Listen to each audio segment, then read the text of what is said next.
Today, we'll be reviewing the Ricoh Ri 1000 daily maintenance. To perform the daily maintenance on the Ricoh Ri 1000, you'll remove the white 1 and white 2 cartridge and agitate accordingly.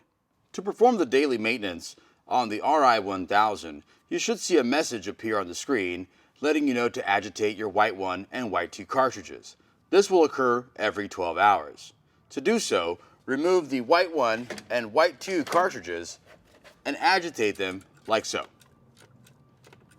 You will want to agitate them for about a minute.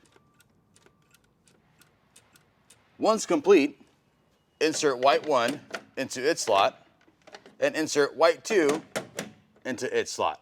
Then let the message know on the screen that you have completed this transaction. And this concludes the daily maintenance for the Ricoh Ri 1000.